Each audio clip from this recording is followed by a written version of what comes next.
On March 12, 1901, McDowell County, West Virginia, recorded a death that should have ended quietly. The name entered in the county register was Thomas Elijah Greeley, aged 43 years, laborer. His death, attributed to pneumonia, followed the rhythm of countless Appalachian deaths that winter.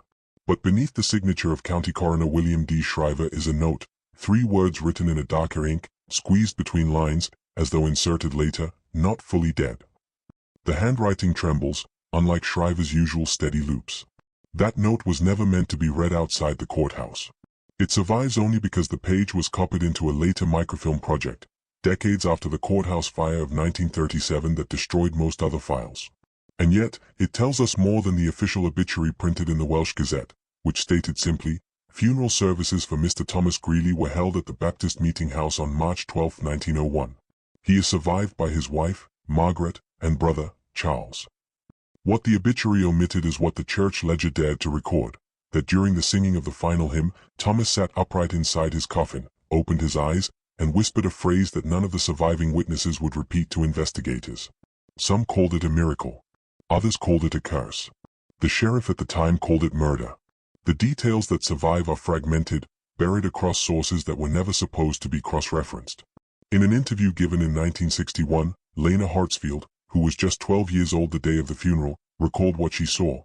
It wasn't that he moved quick, like a man waking from sleep. It was slower.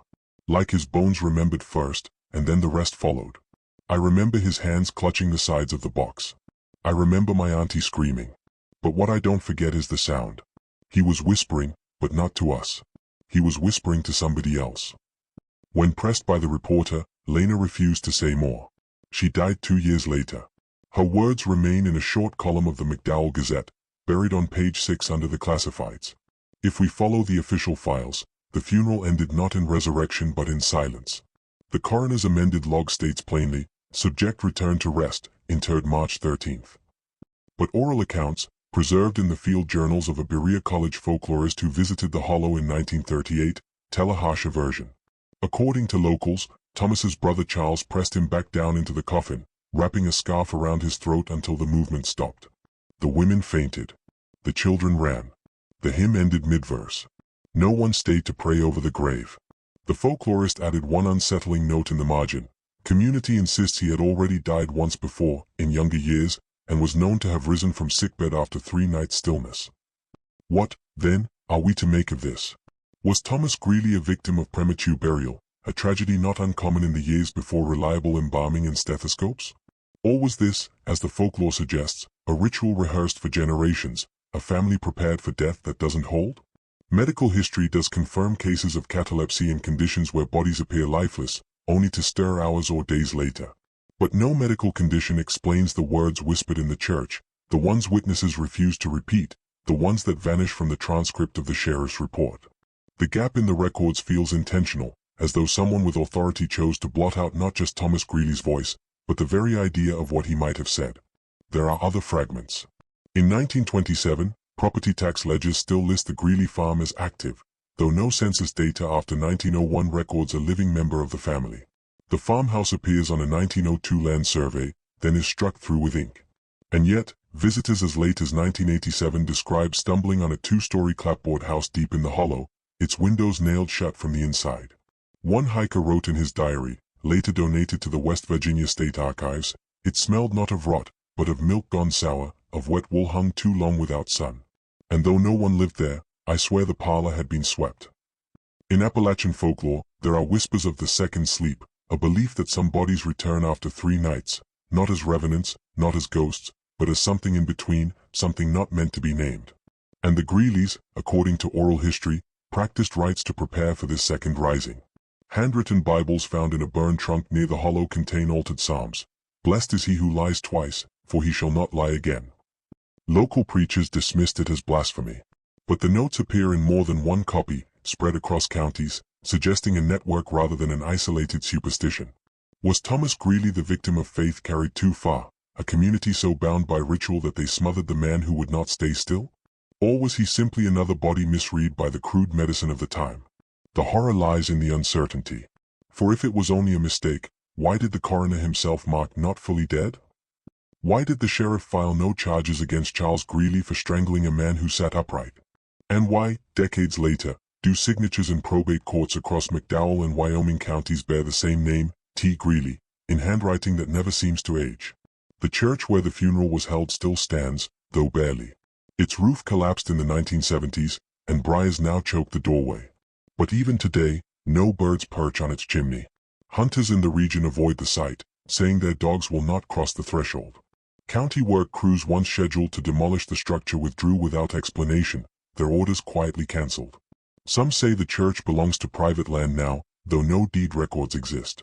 Others say the building is still listed as active property under the Greeley name. If you listen closely, this isn't just the story of one man.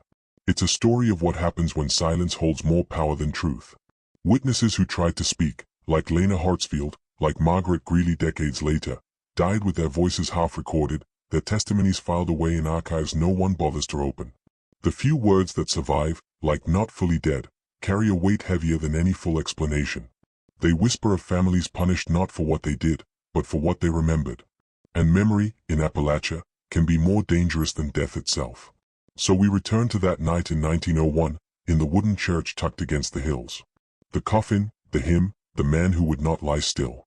Was it grief that made his brother act, or fear of something older than grief, something rehearsed in root cellars and whispered in rewritten psalms?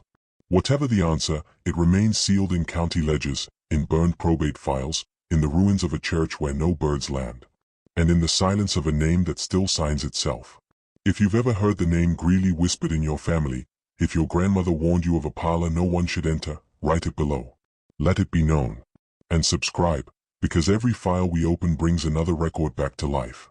When you trace the outline of McDowell County on a modern map, you'll find borders that follow the Tug Fork River, ridges of Black Mountain, and roads that wind so tightly they seem more like scars than veins of travel. But some names are missing. Entire communities that once had churches, schools, and postmasters now appear only as faint references in deeds and court minutes. One such place was called Hemphill Hollow. It stood at the far edge of coal country, not more than a cluster of cabins, a church, and a single company store. By the late 1800s, miners called it the last stop, because the railroad was promised to extend there but never came. When the mines flooded and the timber crews moved out, the hollow was left behind, so forgotten that by 1935, it vanished from county planning maps entirely. Archival records confirm its existence. An 1898 Bluefield Daily Telegraph article lists Hemphill Hollow as reporting 27 tons of coal production weekly. A census taken in 1900 lists 64 residents, nearly all bearing just 4 surnames: Greeley, Whitlow, Hartwell, and Crane. Yet by 1910, only 7 remained on record. The rest were marked as relocated, though no forwarding addresses were given. To this day, no burial records exist for most of the missing families. Their land was taxed, their debts were counted, but their bodies were never documented in county cemeteries. What made Hemphill Hollow vanish was more than economic collapse. Interviews conducted in the 1940s with coal foremen suggest the place carried a reputation that discouraged outside investment. The men wouldn't work down there after dark, said one overseer in a 1941 WPA oral history file. They claimed the whistles blew at midnight when the mine was closed, that someone kept calling shifts in a voice no one knew. Whether it was superstition or something more, the stories clung to the hollow like a stain. The geography of Hemphill Hollow itself invited fear.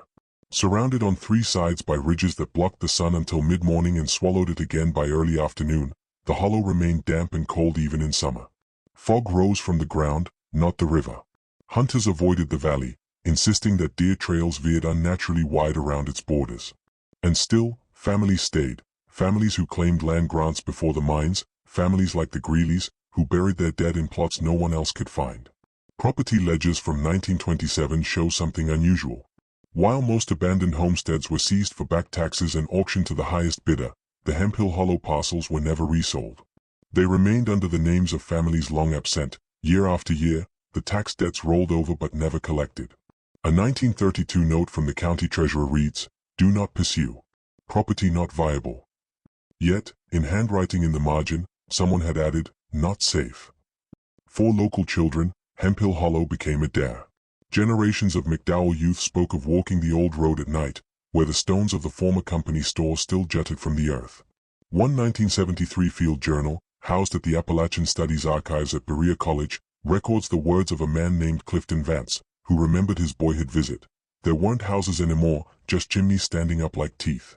But you could hear him singing if the wind shifted. We thought it was from the church ruins, but there weren't any birds in them rafters. Not one.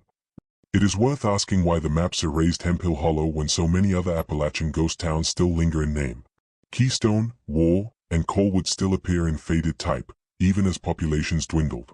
But Hemphill Hollow was excised with precision.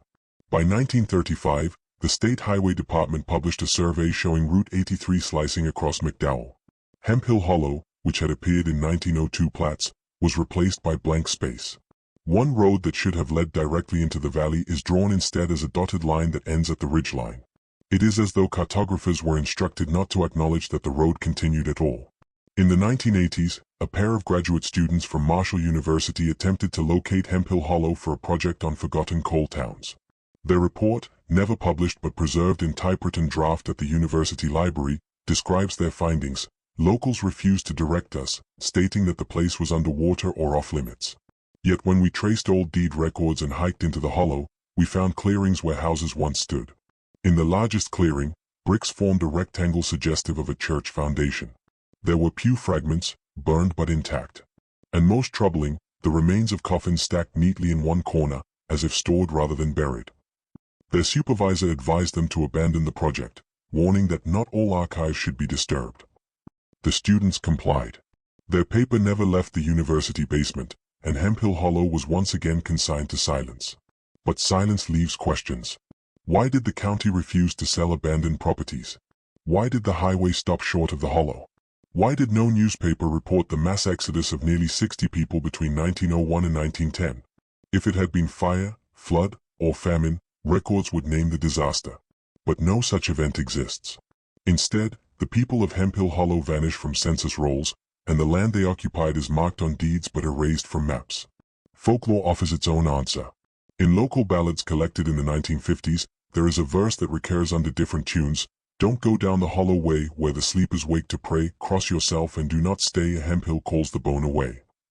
Ballad scholars argued the verse was metaphor, a warning against company towns that took miners' lives.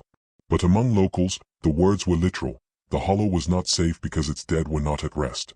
Even into the 21st century, traces of Hemphill Hollow resurface. In 2004, a land surveyor with the Department of Environmental Protection noted unusual subsoil disturbances while cataloging mine reclamation sites near Panther Creek. When he overlaid his coordinates on historic plats, he realized he was standing on what had once been the center of Hemphill Hollow. His notes remark, ground uneven. Subterranean voids possible. But no mine records here. No shafts. No tunnels. The survey was filed, stamped, and archived. No follow-up inspection was ever made. Perhaps Hemphill Hollow disappeared from maps because it was easier to forget. Easier to strike through a valley than to confront the unanswered questions buried there. Where did the bodies go? Why did no one return? And what hymns still carried across the fog after the houses were gone? But absence on paper cannot erase presence on the land. Those who trespass still speak of a heaviness, a silence that grows until even breath feels like intrusion. They describe a dampness that clings to clothes, the way nursery rooms rot when no one sings anymore. And so Hemphill Hollow remains, not on maps, not in county brochures, but in the whispers of hunters, in the dare of school children, in the erased lines of deeds. A place both real and not real, present and denied, where the story of the Greelys took root and spread like mold under floorboards.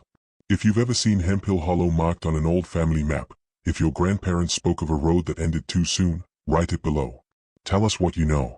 And subscribe, because every memory you share brings back a town they worked so hard to erase. The Greelys appear quietly in McDowell County records, as though they were never meant to be seen at all. Their name first surfaces in the 1860 census, filed by a weary enumerator who walked ridge to ridge through hollows no roads reached. The entry is short, almost careless. Thomas E. Greeley, age 2, Samuel, age 7, Margaret, age 32, no occupation listed. The father's name is absent. Some scholars argue this was common clerical omission, others believe the man was never named aloud. By the 1870 census, 3 additional children had been added, Charles, Elias, and a girl called Mary Ann, but the family still listed no occupation. In a coal county where nearly every hand, even a child's, was recorded as minor or laborer, the blankness is striking. A deeper look reveals more. In jail ledgers from 1879, a Samuel Greeley was arrested and charged with desecration of a grave, though no further explanation is given. He served 30 days. The same year, a local pastor reported that his church's cemetery gate was vandalized, several markers overturned, and one coffin left open. The coffin belonged to a man who had been dead less than a week. No connection was drawn in court records. But in the ledger margin, the sheriff's note reads, "Family matter. Keep it local." By 1880, half the family disappears from census rolls. Marion is gone. Elias is gone. Margaret, the mother, is recorded as widowed, though no earlier census shows her as married. Only Charles, Samuel, and Thomas remain. Then, in 1890, when most U.S. Census records were destroyed by fire, the Greeleys vanish entirely. No town directory lists them. No church membership logs record baptisms or marriages. For most families, gaps can be explained by migration. But the Greeleys' absence is different.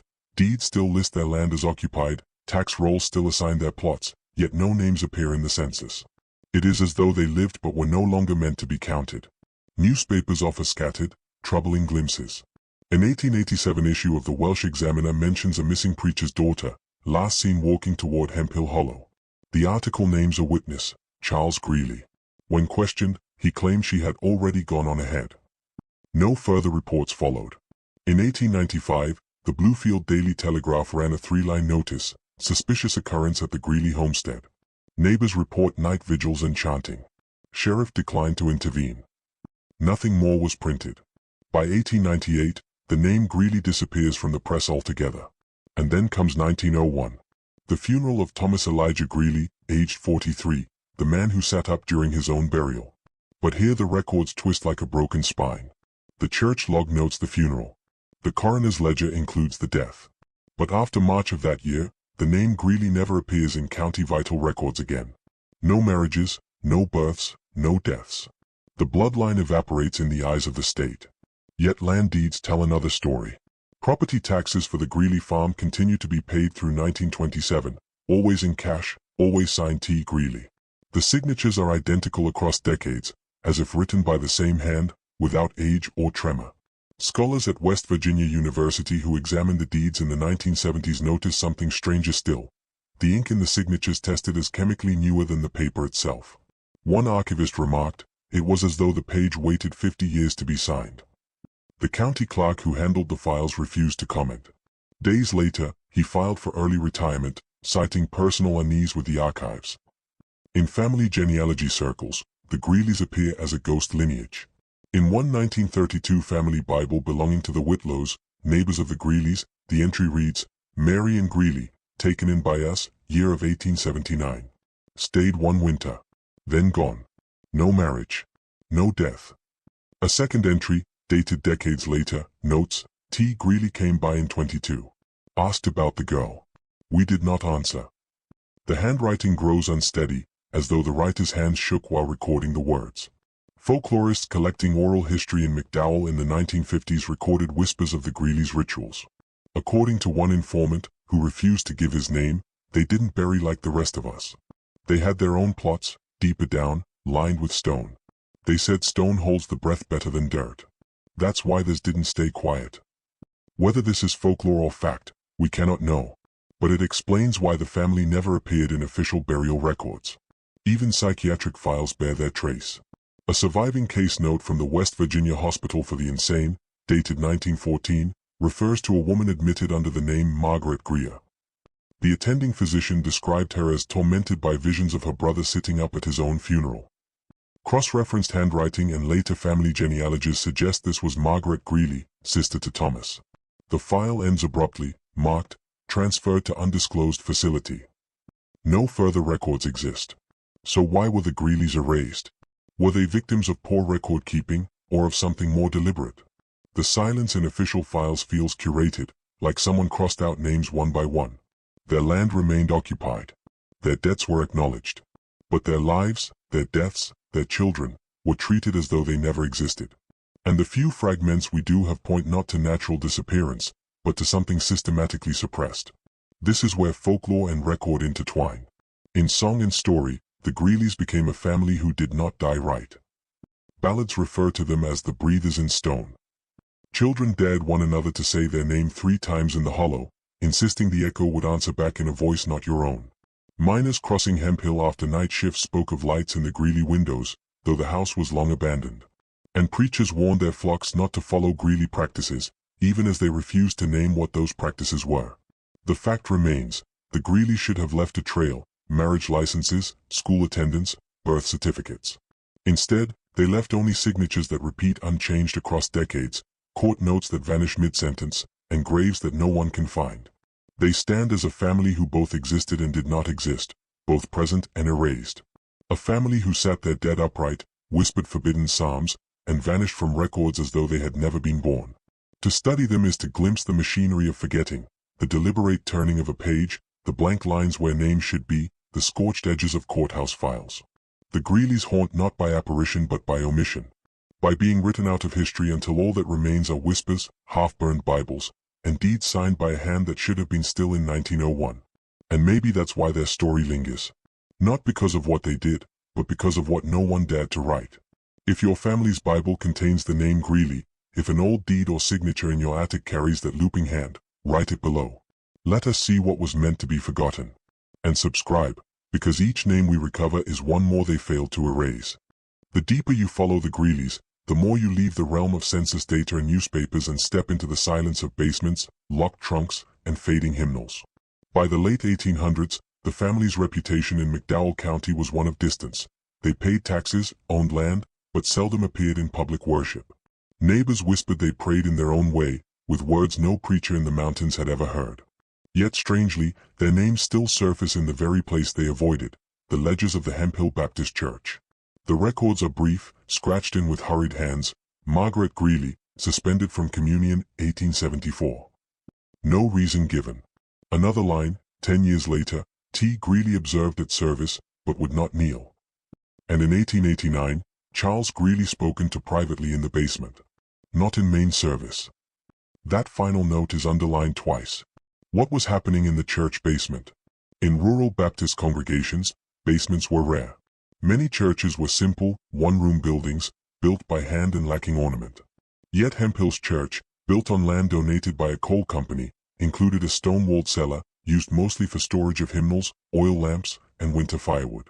But in oral histories gathered decades later, parishioners spoke of special meetings that were never announced, meetings to which only certain men were invited. One woman, interviewed in 1954, recalled that her grandfather, a deacon, had told her, "The Greeleys did their kneeling down there, not upstairs. They sang in a tongue I couldn't follow. Pastor said they had their own covenant." Another man, interviewed in 1961, described being a child hiding on the basement steps. They carried a book, black cover, no cross on it. They read it backwards, line by line. When they said the name, the lamps went low, like the oil itself was afraid. He refused to say what the name was. Fragments of hymnals found in the church ruins, after the building burned in 1923, show strange notations. Instead of the standard 4-part harmony, these pages include inverted scales, marked with annotations like sustain breath and hold beyond comfort. Music scholars suggest they may have been experimenting with drone tones, but parish folklore insists the notes were designed to echo the voices of the buried. And buried they were. Beneath the church basement, excavations in the 1970s revealed 3 small crypts cut into the stone. County historians claimed they were old storage niches, perhaps for communion wine or coal. Yet locals swear they were resting places for those not accepted by the churchyard above. One rumor tells of a child, Marion Greeley, who was denied burial on consecrated ground. Instead, her body was laid in stone beneath the church itself, in silence. No marker. No psalm. Only a hymn sung backward. But it is not just the physical evidence that disturbs. Letters preserved in the West Virginia State Archive, written by Reverend Elijah T. Barrow in 1885, describe an ongoing conflict with the Greeley family. In one letter, he writes, "They insist upon their own scripture, their own liturgy, their own remembrance of the dead. I cannot reconcile their practices with the Lord's table, yet they pay their tithes as if buying pardon." Another letter reads more ominously, "I saw Thomas place his hand upon the coffin and call the boy back. For a moment, the eyelids twitched, though he was 2 days in the ground. I fear what they bring into this house." This was not printed in any newspaper, nor shared from the pulpit. It remained hidden in private correspondence, preserved only because Barrow's descendants donated his letters to the archive. But the implications are chilling. Not only did the Greeleys hold rites apart from the congregation, they performed them in the heart of the church itself, hidden below where no light could reach. Folklorists suggest these practices trace back to old European customs, carried over the Atlantic and warped in isolation. In Ireland and Scotland, some rural families practiced keening, a form of wailing to keep the spirit near. Others sang laments backward to confuse death itself. If the Greeleys descended from such stock, they may have adapted those beliefs into their own faith, a blend of Baptist front and whispered inheritance. Yet neighbors who spoke of these rituals in later years were adamant, this was not keening. This was not lament. One woman told the Works Progress Administration in 1938, "My grandmother said the Greeleys didn't mourn. They rehearsed. Like they were teaching the dead how to breathe again." The belief seems to have centered on breath, how it could be sustained, how it could be recalled. Their hymnals, their basements, their refusal to kneel in the sanctuary, all pointed toward a conviction that death was not the end, but a mistake that could be corrected with the right sound, the right ritual, the right name spoken in the right place. The burning of Hemphill Baptist in 1923 erased much. Officially, the fire was blamed on faulty wiring, though the building was heated by coal stoves, not electricity. Witnesses described seeing flames starting from below, not above. By the time firemen arrived, the basement was entirely consumed. The crypts, if they were crypts, collapsed inward. No bones were officially recovered. But in a private letter from the fire marshal to the county clerk, a single line stands out: several coffins found in basement, unrecorded. Contents not fit for public report. Why would the church conceal such practices? Why allow the Greeleys to operate beneath their own floorboards? The likeliest explanation is fear. Fear of what the family could do, fear of losing their tithes, fear of naming something that did not fit the language of salvation. Easier to confine it to the basement, where the singing could be muffled and the crypt sealed behind stone. But even after the fire, neighbors swore they heard the Greeleys' hymns. Campers along Hemphill Hollow reported low, droning voices at night, rising from the ground. Hikers claimed they found hymnals burned black yet still legible, as though the fire could not claim the words. And in one chilling account, a new pastor who tried to rebuild on the site abandoned the effort, writing only, "The foundation is not clean. Nothing good will stand here." The Greeleys' beliefs were never written openly, never preached in daylight. They were held in basements, sung in tones designed to be felt more than heard, whispered in tongues that bent scripture until it no longer resembled the Bible at all. Whether these beliefs were remnants of an older world, or inventions of a family unwilling to let go of their dead, we may never know. What is certain is this: the basement of Hemphill Baptist became less a foundation than a tomb, less a place of storage than a laboratory for a doctrine of the unquiet. And if stories are true, some part of that doctrine survived the flames. Not in records, not in sermons, but in the breath of those who still sing at night, when no one dares walk the hollow. If you've heard hymns where no church stands, if you've felt the basement shift beneath your feet when no door was open, write it in the comments. Because maybe the Greeleys' beliefs are not gone at all. Maybe they're only waiting underground. The official story is simple. On the cold night of January 17, 1923, Hemphill Baptist Church caught fire. Flames consumed the wood frame structure in less than an hour, leaving only stone, smoke, and ash. The county inspector blamed faulty wiring, though the church had no electric grid. Local papers repeated the explanation without question, printing a brief headline: "Church destroyed by fire, no casualties." And with that, the matter was closed. But if you listen to the families who lived nearby, the fire was not an accident. It was the culmination of decades of dread, whispered rituals, and the Greeleys' refusal to let their dead stay dead. The first accounts describe strange lights seen from the road that night. Witnesses reported flames that did not rise, but sank, burning downward into the earth. One coal miner, Thomas Withers, swore that when he arrived, the church itself was still standing, yet smoke poured out of the ground around the foundation, as if the basement had ignited first. By the time the roof collapsed, neighbors claimed the flames were too quiet: no crackle, no roar. Only a low hum, like the deep tones of a pipe organ. When the blaze finally died, firefighters sifted the ruins. What unsettled them most was the absence of ordinary debris. Wooden pews should have left charred remains, hymnals should have smoldered, oil lamps should have shattered. Instead, ash was scarce, scattered like a thin dusting across the stones. The basement, however, told another story. According to an internal report written by Fire Marshal Harlan Kessler, later discovered in county archives. 3 coffins were uncovered in the cellar, none recorded in church burial logs. The coffins were blackened, but not consumed. Their lids were sealed with iron nails, though several had bent outward, as if pressure had forced them from within.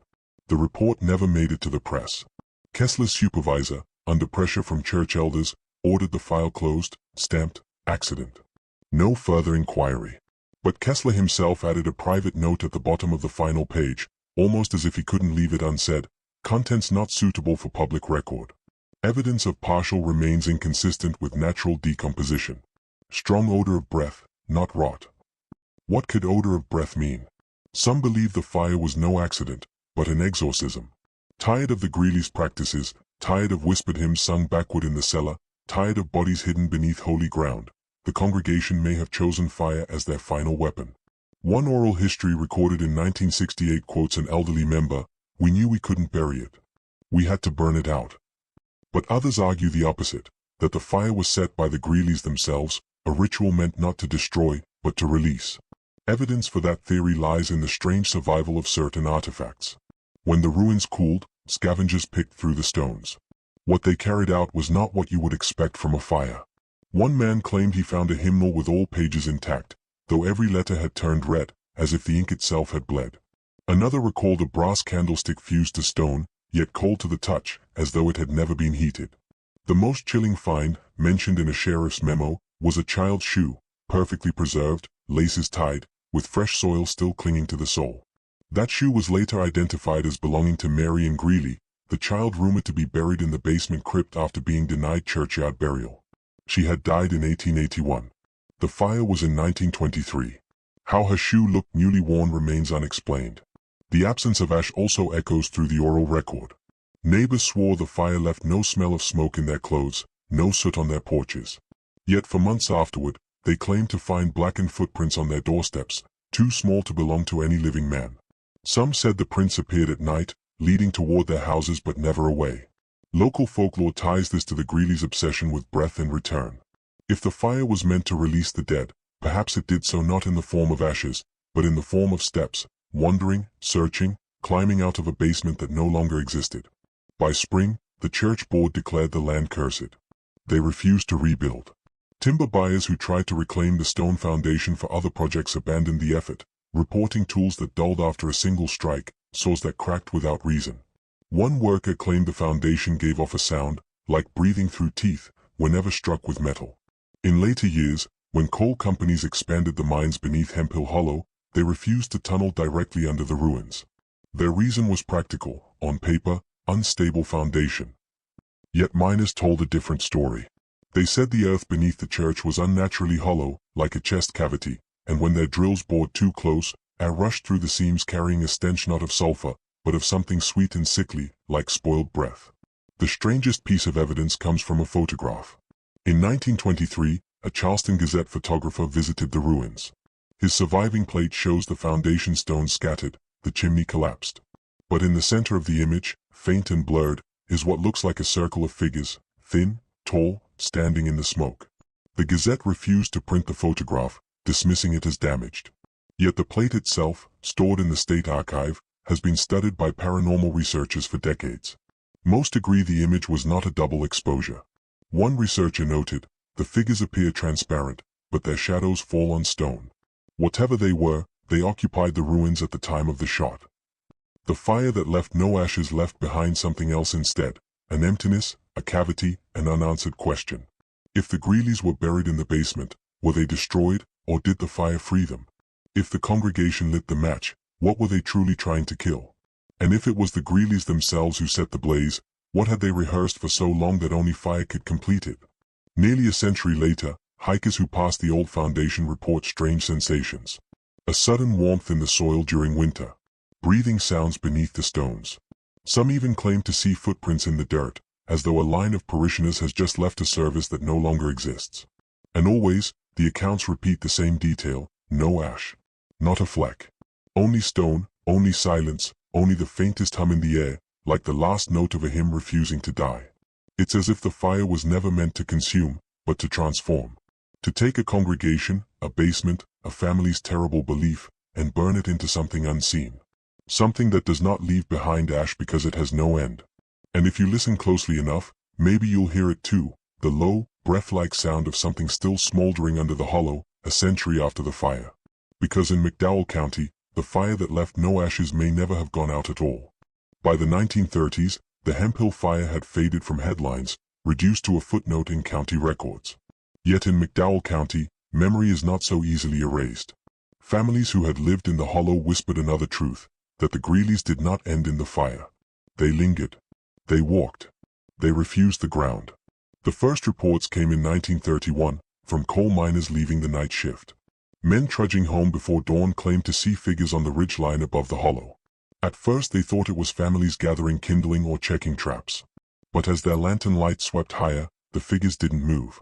They stood still, too still, their shapes thin and long as fence posts, heads tilted toward the road.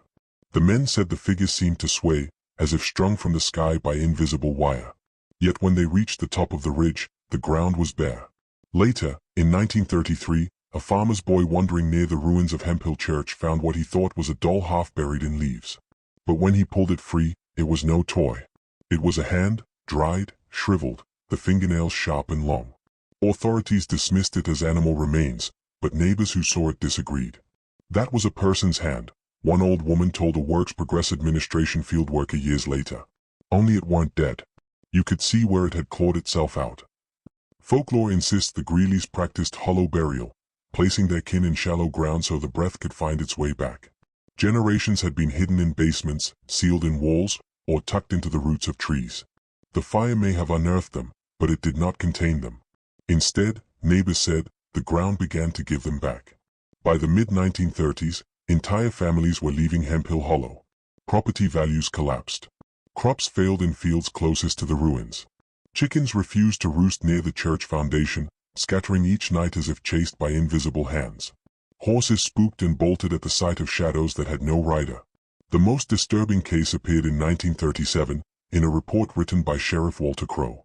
A woman named Lottie Dalton, who lived less than a mile from the ruins, claimed her dead husband had returned. She swore she heard him breathing outside her window at night. When she stepped onto her porch, she found the impression of bare feet in the dirt, one large, one small, as though a man and child had stood together, watching. She begged the sheriff to come see. Crowe investigated and filed a report. In it, he described finding prints in dry soil inconsistent with weather conditions, not made by shoes. He stopped short of naming them as human, but his notes betray unease. One line, scrawled hastily at the bottom of the page, reads, "Prints point inward toward the house. None point outward." What Sheriff Crowe left unsaid was what locals already whispered, that the Greeleys' graves were never graves at all, only waiting places. Their kin were returning not in body, but in breath, thin, hollow, empty, but enough to walk. Enough to stand in the dirt until someone noticed. The pattern repeated itself across the hollow. Families reported doors opening on their own, windows fogging from the inside even when no one was home. One woman wrote in her diary that she woke each morning to the smell of breath, warm, damp, human, but her husband worked nights and the house was locked. By 1941, school teachers in the county warned children not to walk near Hemphill after dark. One WPA folklorist recorded a chilling rhyme passed among children.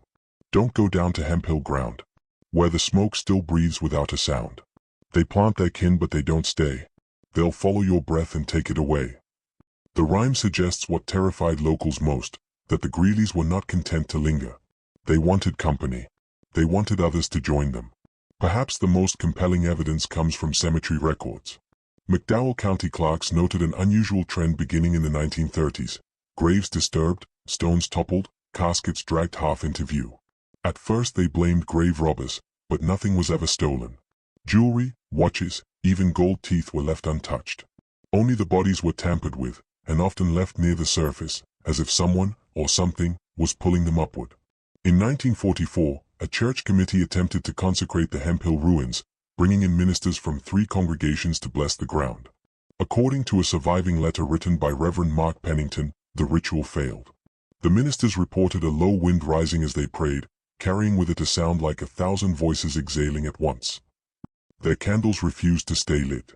Within a year, all 3 ministers left the county.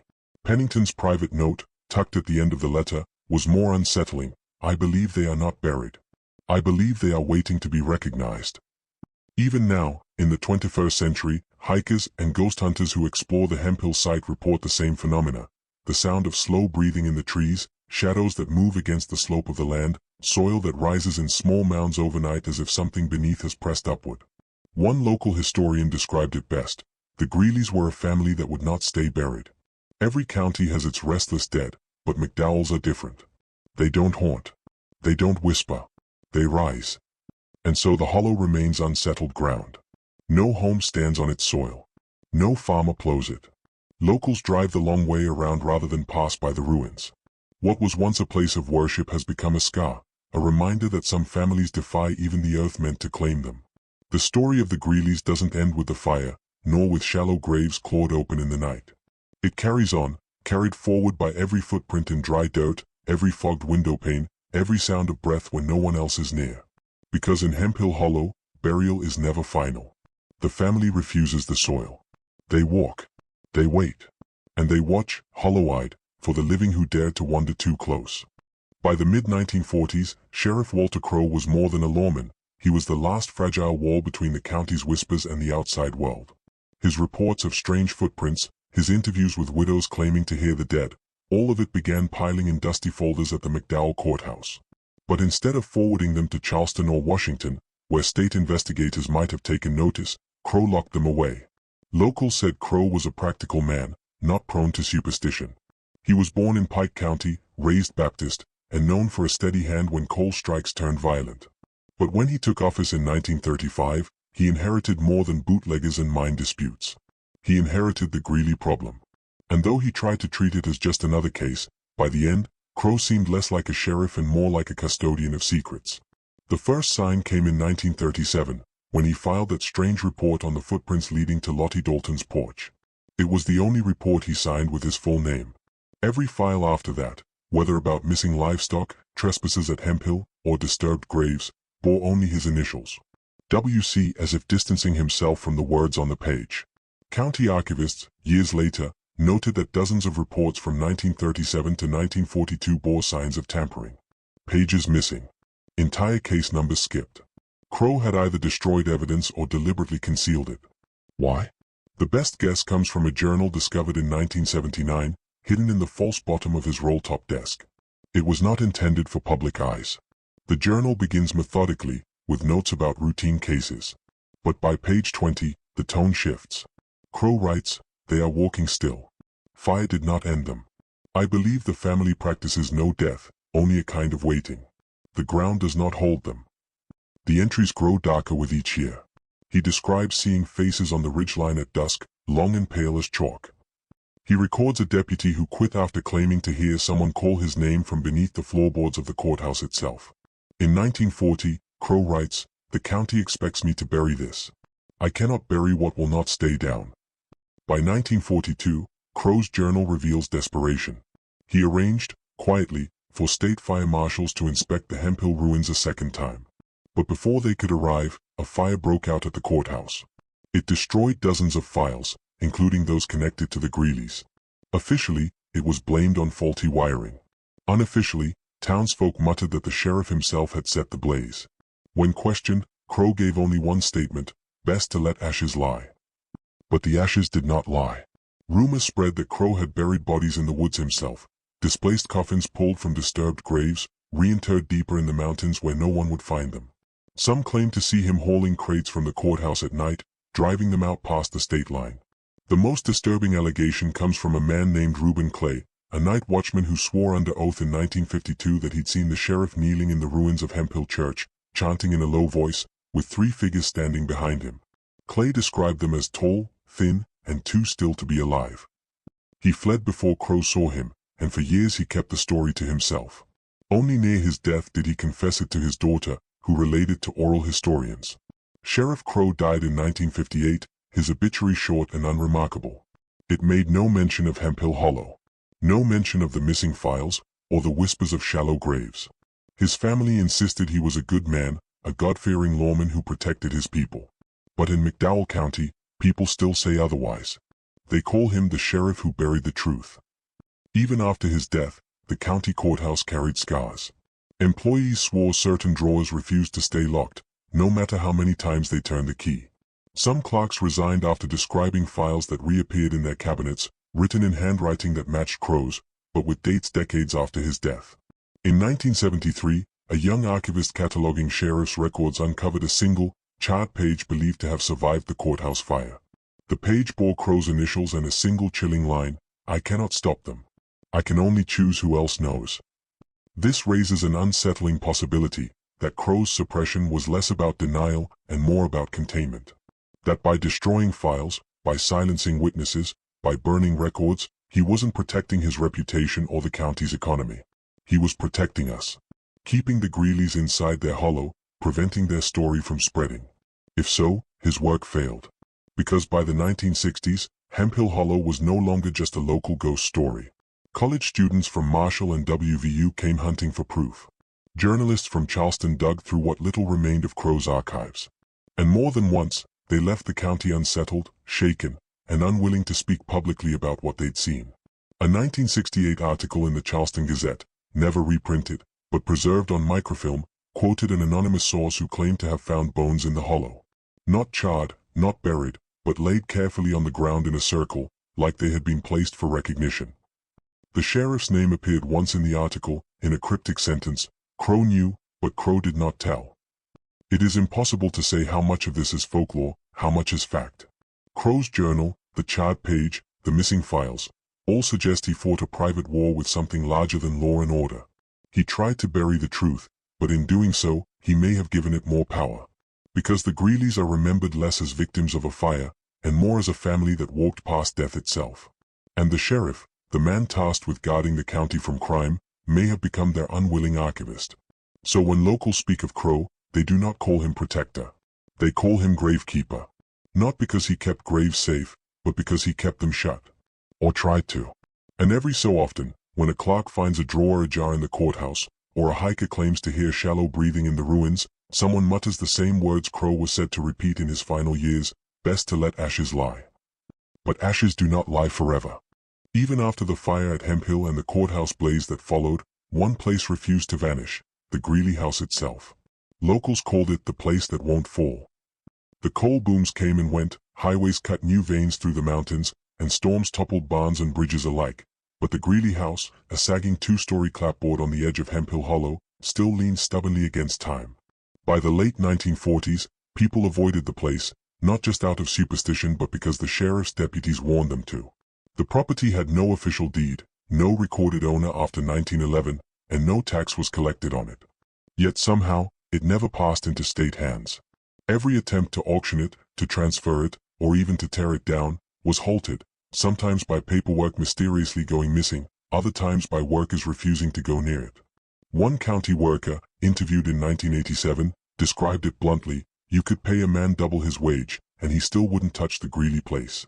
It weren't just a house. It looked at you." Visitors who dared to step inside told eerily consistent stories across the decades. A Marshall University student who went there in 1965 swore the wallpaper still smelled faintly of kerosene, though no lamp had burned there for half a century. A pair of hunters who entered in 1979 claimed the stair treads felt warm under their boots, like coals that never cooled.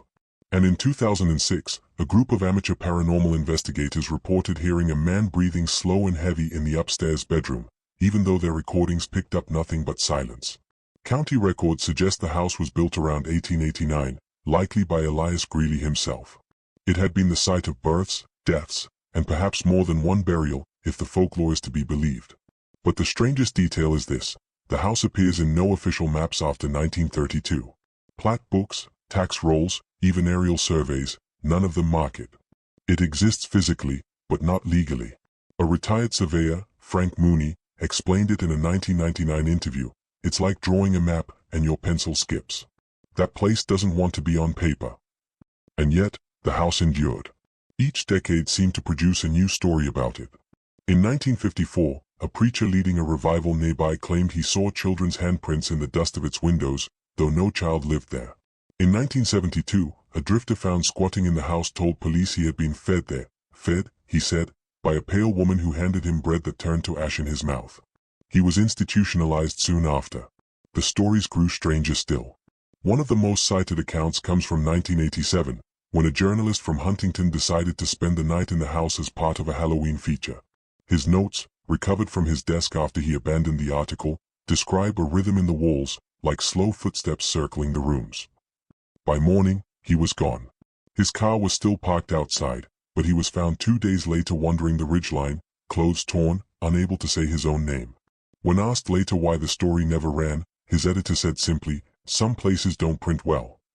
But the strangest thing about the Greeley house is not the stories of ghosts or footsteps. It is the testimony of those who never entered at all. Hikers in 1993, a family in 2002, and a group of miners in 2015 all described the same sight from a distance, a figure standing at the upstairs window, perfectly still, as though watching. Some swore it was a man. Others swore it was a woman. One child insisted it was a child. But the common thread was the stillness. Whoever, or whatever, stood there did not move. Not once. A photograph exists, taken in 1978, which some claim shows that figure. The image, archived in the West Virginia Folklife collection, depicts the house from the road, one shutter hanging loose, the roof sagging. And in the top right window, a shadow that does not line up with the angle of the sun. Archivists labeled it unexplained anomaly. Locals called it proof. The persistence of the house has fueled another belief, that it is not simply a structure, but a container.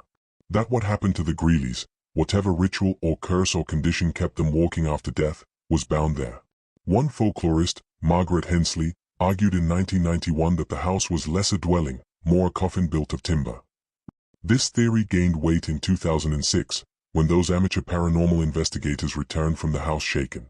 They refused to release their footage, but one of them, interviewed years later, claimed the walls seemed to breathe.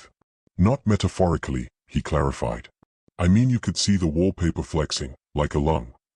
Skeptics dismissed these accounts as hysteria, exaggeration, or deliberate hoaxing. After all, why should one decaying house in Appalachia carry such infamy? But the skeptic's argument falters in the face of one final, troubling fact. No matter the decade, no matter the attempt, the Greeley house never collapses. Lightning struck its roof in 1959. Floodwaters licked its foundation in 1977. A tornado sheared trees all around it in 2012. Yet the house remains upright. A structure like that should have given in to gravity long ago. And yet it endures, leaning, sagging, yes, but still standing. Like it refuses to fall. And the stories surrounding it endure, too. Children daring each other to run up the porch and touch the door. Teenagers swearing they saw faces pressed against the glass. Drifters who vanished after bedding down inside. Even now, in satellite photos, you can glimpse its shadow, a small black rectangle, out of place among the green hills. Not labeled, not marked, but they're all the same. The Greeley house does not just stand. It waits. And those who step inside rarely leave unchanged. So the question becomes, was it simply a house? Or was it a hinge, the last remaining threshold between the dead who would not stay buried, and the living too afraid to name them? Perhaps that is why the sheriff tried to burn the files. Why archivists whispered about missing maps.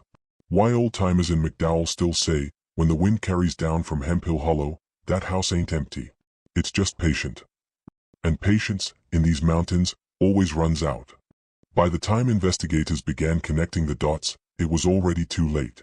The Greeleys weren't alone. What looked like a single cursed bloodline, contained to one hollow, was only the visible edge of something far larger, threads of a pattern stitched into the hills of Appalachia.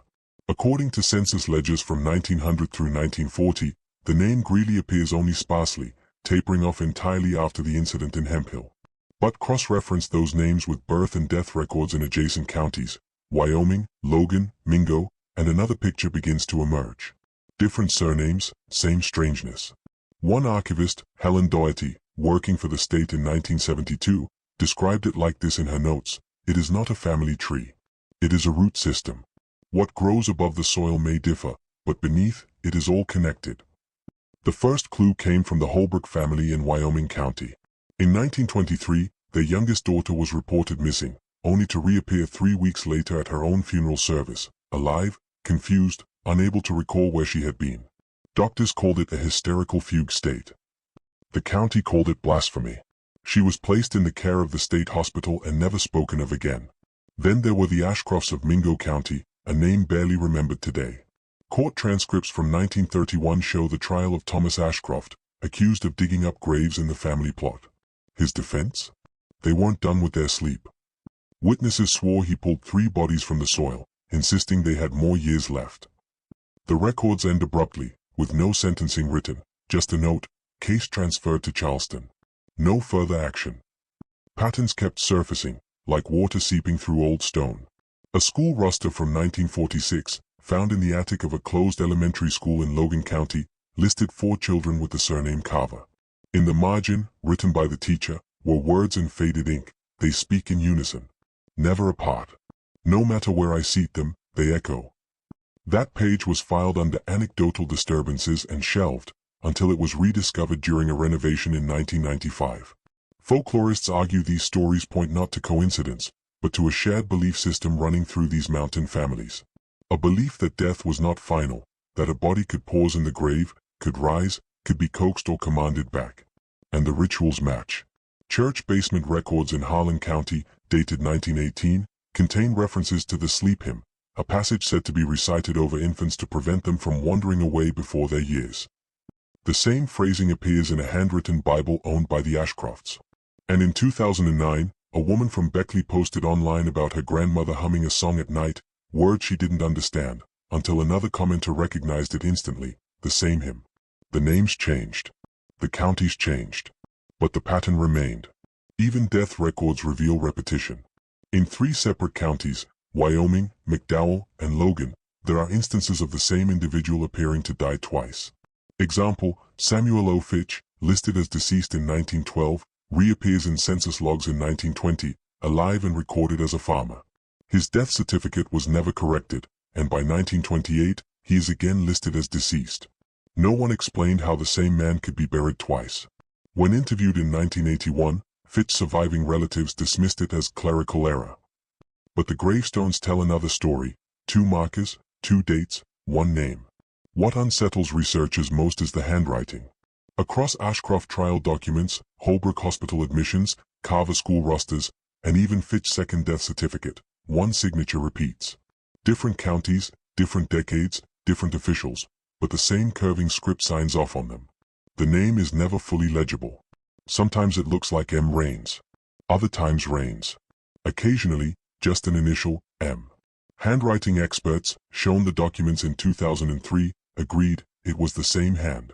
But how does one person sign records across 7 decades? Some claim it was a bureaucrat traveling the circuit. Others whisper it was something less human, an archivist not of paper, but of bone. Even the folklore remembers. A miner's ballad recorded in 1937 contains a chilling line: "The Rains man comes to tally the dead, but none stay tallied long." The interconnectedness only deepens when tracing geography. Each family tied to these stories, Greeley's, Holbrooks, Ashcrofts, Carvers, lived near old transportation routes that were abandoned after floods or rail collapses. It is as if the pattern followed the paths most forgotten by progress. Hollow by hollow, a web of isolation where rituals could survive unnoticed. In 1997, folklorist Margaret Hensley published an article in Appalachian Review, noting, "The uncanny does not root in one bloodline here. It transmits like rumor, like fungus, feeding on secrecy and silence. Each family may not know the other, yet they tend the same ritual garden." Her work was largely ignored at the time. But in hindsight, it seems prophetic. Modern researchers have begun to cross-compare these fragments. One chilling discovery: photographs of separate families, taken decades apart, reveal recurring symbols. A carved star on a barn door in Logan, a scratched circle in a Holbrook Bible, a child's drawing found in a carver desk. Variations of the same sigil, traced again and again. Why repeat the mark? Why preserve the hymn? Why bury and rebury the same names? The explanation is as elusive as it is terrifying. Perhaps these families believed life was not linear, but cyclical, that one body could host the same soul across generations, each death only a pause. Perhaps they did not see themselves as individuals, but as extensions of one enduring presence. That presence may have been named differently in each county, but it was always recognized. Old miners called it the Watcher in the Hollow. School children whispered of the man at the window. And one oral account, preserved in a 1961 WPA recording, simply calls it the one who signs. Whatever name it bore, its footprint stretched far wider than Hemp Hill Hollow. This raises the darker question: if the Greeleys were only one branch, How many others remain unrecognized? How many houses like theirs still lean against the mountainside, waiting? How many children have drawn that sigil in the dirt of a schoolyard, their teachers too unsettled to ask why? The truth is uncomfortable. Because if it was only one family, it could be dismissed as madness, hysteria, or folklore. But the evidence, scattered, buried, half-burned though it is, points to something broader. A pattern. A system. A faith that outlived its founders.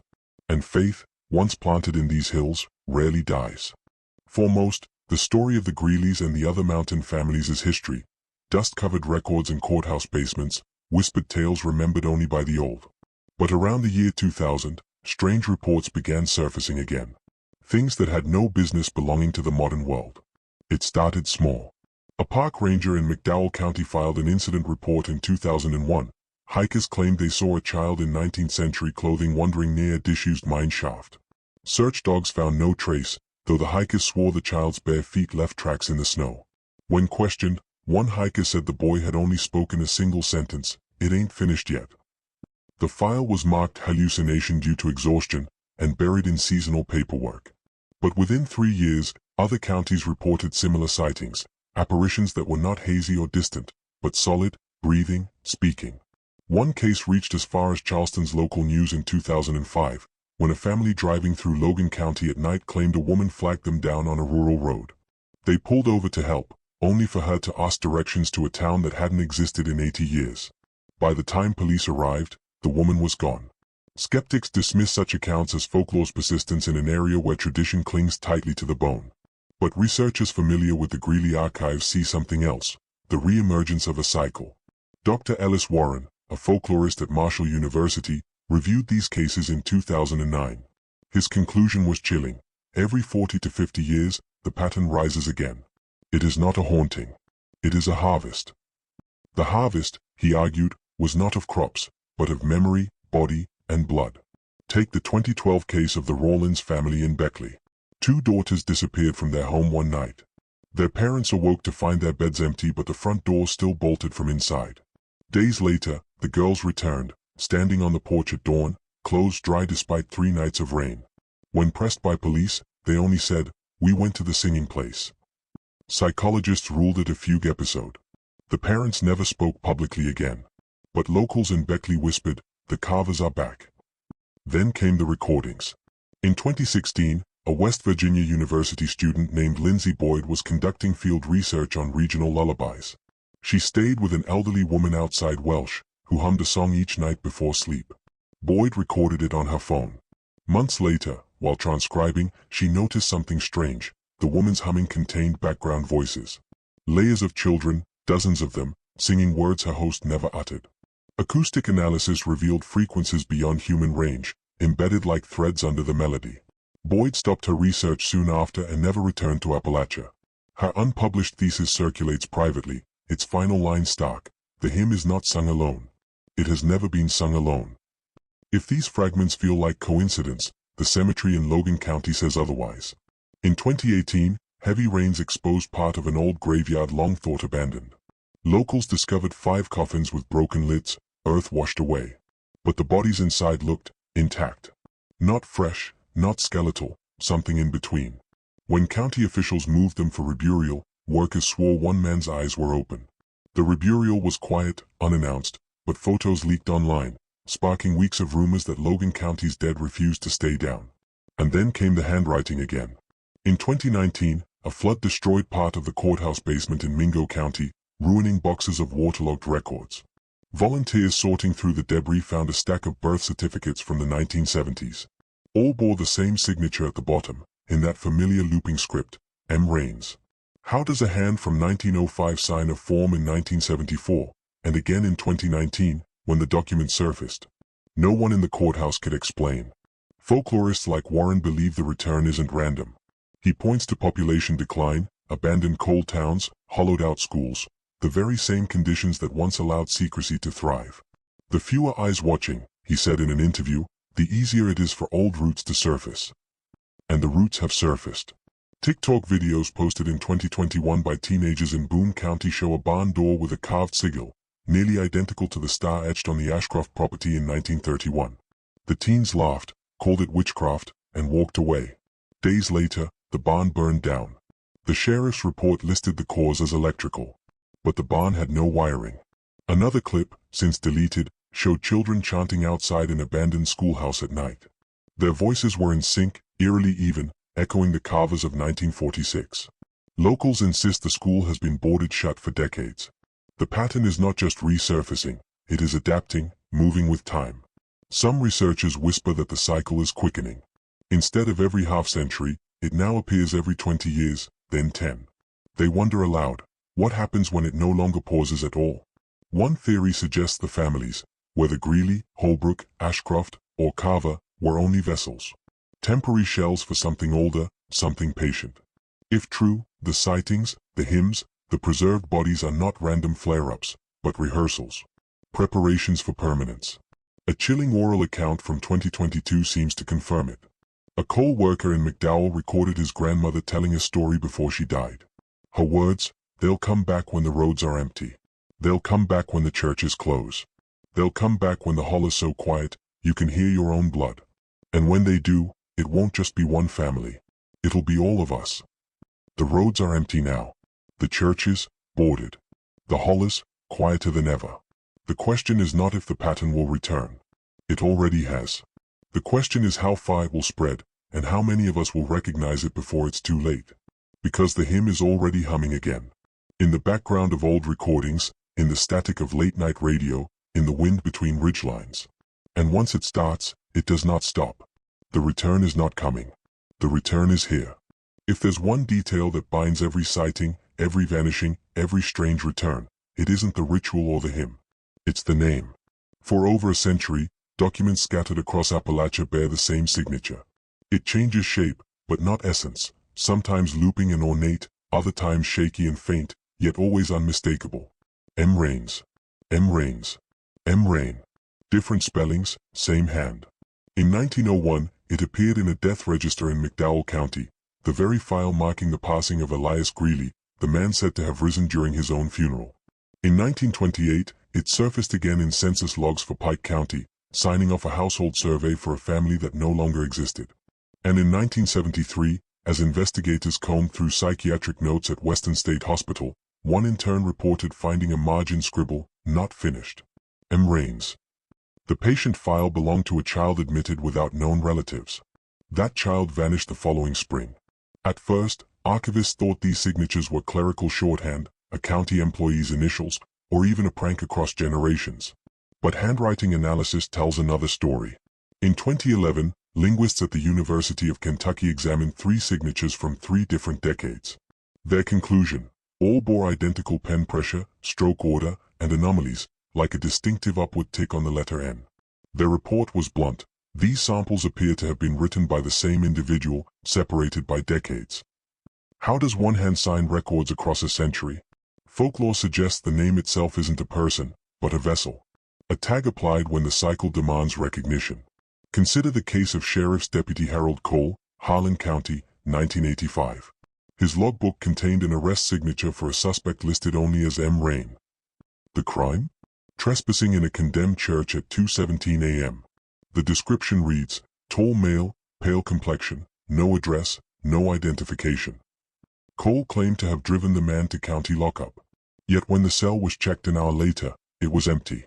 Cole swore under oath he had placed the man behind bars. But the paperwork for the arrest was missing. Only his logbook carried the mark, M. Rain. And then the name began rewriting records. In 1999, a graduate student compiling genealogies for the town of Aiga copied pages from microfilm census reels. Later, when she compared her scans to the reels in person, she found names shifted. Where once Hollins had appeared, it now read Rains. Another line once marked unknown child now bore M. Rains. She assumed a clerical error. Until other researchers compared notes and realized, her copy and the library reel did not match. The record itself had updated. The Appalachian Studies Association later published her findings in a journal, only for that issue to vanish from the digital archive. Today, only references to the article remain, but the article itself has been scrubbed. Even government files aren't immune. In 2007, a FOIA request was filed to unseal death certificates tied to the Carver family. The requester received a response months later, files destroyed in 1972 fire. But a local archivist swore she had seen those very files intact as late as 1998. One file, in particular, bore the scrawled addendum, "Not dead, returning. M. Rains." It is not only records that shift. Sometimes, those who speak the name experience erasure themselves. One chilling testimony comes from a 2015 radio caller in Bluefield. The show was a late-night program, open line for ghost stories. A man phoned in, voice shaking. He said his grandmother warned him never to say the name M. Rains aloud. He had broken that rule the night before. "When I said it," he told the host, "my family pictures looked different. My father wasn't in them anymore." The host laughed nervously, but the caller doubled down, "I checked old yearbooks. His name's gone. It's like he never existed. But I remember him. I do." The line cut before the host could ask more. Station logs confirmed the call aired. The recording of that night is missing. Local memory has its own stories. In Welsh, there's a rumor of a teacher in 1962 who wrote the name on the chalkboard while scolding a child. Witnesses say the chalk didn't erase, it carved itself deeper into the slate, as though gouged. Days later, the teacher resigned and moved out of state. Her forwarding address was never valid. What's most disturbing is how the name persists across mediums. Paper, audio, even digital files. In 2020, a Reddit thread emerged about haunted surnames in Appalachia. Multiple posters described searching their ancestry only to find Rains inexplicably inserted generations back. Screenshots were uploaded, then vanished. Users who tried to revisit the thread days later found the subreddit had been suspended. When asked about it, moderators insisted there was no such post. Was it mass hysteria? Or did the name erase its own trail? Some folklorists argue the name is not language at all, but an invocation. The moment it's spoken or written, it rewrites the ledger, carving itself into bloodlines and erasing rivals. One folklorist likened it to a parasite. The name is alive. It doesn't belong to a person. It feeds on records, on acknowledgement. It is a weed in the garden of memory. The implications are staggering. If true, then history itself may not be what we think. Birth ledgers, census rolls, obituaries, any of them could have been altered. What families have been overwritten? What lineages have been stolen? More chilling still, what if speaking the name ensures it overwrites you? That would explain the silences, the families who refused to say it aloud, the elders who carried blank stares at its mention. It would explain why so many files crumble in fire, flood, or accident. Because the only sure way to silence the parasite is to destroy the page it feeds upon. But if it rewrites history, can history even destroy it? There are researchers who refuse to say the name aloud, who only refer to it by initial or symbol. Yet even they report something uncanny. When they leave their notes unattended, the full name appears anyway. And so the question remains. If you've seen it in your genealogy, if you've read it on a gravestone, if it's appeared in your family Bible or in the corner of an old photograph, what happens when you acknowledge it? Because it may not be your ancestor you're seeing. It may be the name itself, carving deeper into your bloodline, rewriting the story to make you its next record. The files don't just lie. They live. And the name, whatever it is, has no intention of ending. At the end of every trail, every grave dug open, every record altered, one conclusion looms larger than the rest. We were not meant to know this. The Appalachian hills are old, older than any church steeple or courthouse ledger. And in their silence, something has lingered, not a ghost, not a person, but a presence that feeds on remembrance itself. For more than a century, it has crept into census rolls, marriage licenses, obituaries, hymns. Its signature, M. Rains, or whatever mask it chooses, appears, rewrites, persists. If the stories are true, then history is not a fixed thing. It is a battlefield. Every document, every stone-carved name, every memory told at a kitchen table, it all becomes contested ground. What you think you know of your bloodline, your ancestors, even your parents, may not be the truth at all. Consider what that means. If a name can worm itself into your family Bible, can shift the lines of your genealogy, then where does your history end and its history begin? How much of you is you, and how much has already been overwritten? This isn't just speculation. Researchers who've studied the phenomenon rarely speak publicly. Those who have, don't last long. In 1994, folklorist Raymond Key compiled a manuscript on Appalachian living names. He mailed it to 3 universities. 2 copies never arrived. The third reached its destination, but when staff catalogued it, every mention of M. Raines had been struck through, replaced with blank spaces. Weeks later, Key vanished. His car was found abandoned near Black Fork Mountain. The keys were still in the ignition. In 2002, a graduate student named Emily Ha put together an oral history project, recording elders across McDowell County. She collected 42 hours of tape. In one session, an old woman whispered, trembling, "It's not a name. It's a hunger." Ha wrote in her notes, "Speaker refused to say the full name, crossed herself repeatedly." When Ha submitted her thesis draft, the university's printers jammed. When the files were checked, every mention of the project had been replaced by gibberish text. Weeks later, Ha dropped out of the program. Friends say she left town in the middle of the night. No forwarding address. Patterns like these make one thing clear. Every time we draw too close, the archive resists. Files burn. Audio degrades. Memory slips. And yet, despite every erasure, the presence persists. Maybe that's the point. Maybe it wants us to notice, because noticing is how it spreads. Folklore has long warned us, some knowledge is poison. Some stories, once told, don't belong to the teller anymore. They belong to the thing listening on the other end. Listen closely to the old hymn that surfaces in so many accounts. Bind the hands, seal the eyes, let the name fall and rise. It's not a prayer. It's a warning. Binding hands. Sealing eyes. Preventing the name from being seen, spoken, passed on. Because once spoken, it does not leave. So what happens when you watch this, when you hear the syllables, when your eyes scan the letters on the screen? We've seen what comes next. Families rewritten.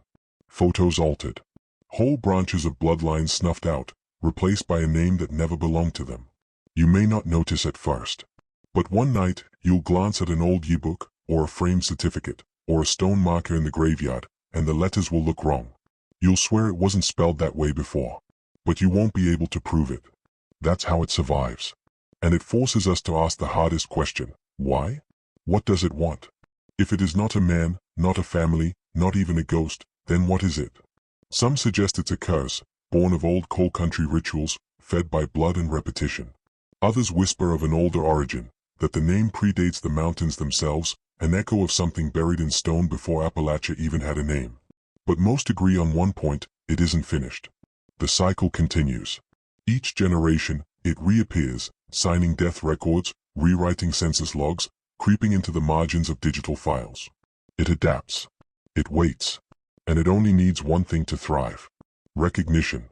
The moment you see it, speak it, or write it, you become a part of its archive. Which means this story, this documentary you are listening to, is not safe. It never was. In fact, by watching, by knowing, you've already opened the door. Perhaps you've noticed it already, the itch in the back of your mind, the way your family tree suddenly feels uncertain, fragile. You may even be wondering if an old surname in your ancestry once bore resemblance to this one. That is how it begins. Because the hills remember. The records lie. And the name, whatever it is, does not die. It only waits to be spoken again. So ask yourself, before you close this video, before you turn off the screen, did you hear it clearly? Did you read it closely? Did you let it take root? Because once it has been spoken, it is no longer ours to control. It belongs to the archive that feeds, to the ledger that corrects itself, to the story that refuses to stay buried. This isn't a haunting you can flee. It isn't a house you can leave, or a ghost you can banish. It is a memory that chooses you, and once chosen, you don't leave the record. You become it. And so, the only ending we can offer is the same warning whispered across Appalachia for more than 100 years. Don't write the name. Don't say it aloud. Don't think, even for a moment, that you can master it. Because you are not the one remembering it. It is the one remembering you.